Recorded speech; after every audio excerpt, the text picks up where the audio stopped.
Happy birthday, Mudra! Sinelebrate pala namin ang birthday ni Mama. Simple celebration lang ito kasama nung kaibigan niya and kami ni partner and yung kaibigan ni partner. Binaunan na pala namin sila Mama sa location kasi bibili pa kami ng cake and nag-withdraw pa tayo kasi yun yung gagamitin natin pang bayad syempre sa incoming bills. Habang nagsusulat pala ako ng greetings, chinichika ko muna si ating cashier kung may senior discount. Sayang ka ako hindi ko sinama si Mudra. Unfortunately, wala na rin palang mga discounts para sa cake sa ating mga seniors. At ngayon ko lang din talaga nalaman yun. By the way, yan palang bag na finiflex natin. Super pretty yan mga Mima Bells. Lakas makayayamanin ang atake. What you see is what you get. And talagang marami kang malalagay sa loob. Hindi ko na pala nalagay yung kanyang twilly scarf kasi nagbabadali na talaga kami kanina. Super ganda talaga ng quality niyan mga Mima Bells. By the way, ang size niyan is 30 by 41 by 16 cm.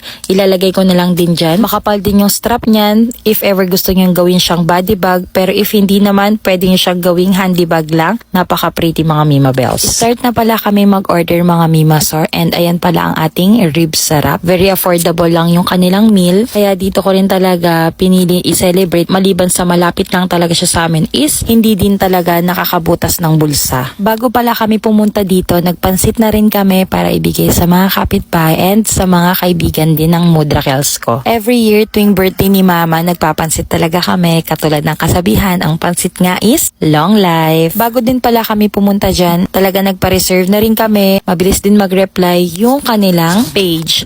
Marami pong branch ang ating ribs sarap ha. Kaya kung gusto nyo rin itry, celebrate, or kung gusto nyo lang itikman, lalagay na lang din natin sa description yung iba't ibang branches ng ribs sarap. And share nyo na rin ang kwentong ribs sarap. Napakamura lang din pala na extra rice. Yan, 15 pesos for plain and 20 pesos ata for the Java rice. Halos tinaray na namin yung kanilang mga best sellers katulad ng mga sisig, T-bone, chongkawale ata yung isa, and meron din silang wings. Kaya kung mahilig ka sa flavored wings, ayan, meron din sila yan mga Mima Sor. May kasama ng 2 rice po yung kanilang 6 pieces wings. I think it's 199 pesos. Talaga namang nabusog kami, na-enjoy. Hindi man ganun kahalaga para sa akin kung mamahalin mang restaurant papakainin or isi-celebrate yung mahalagang kaarawan ng nanay ko. Ang mahalaga is magkasama kami, healthy kami, and naidaos namin na may ngiti sa aming mga labi. And I pray to God na mas lalo pang humaba ng humaba yung buhay ni Mudra hanggang 100 years old para umabot yung 100k pesos.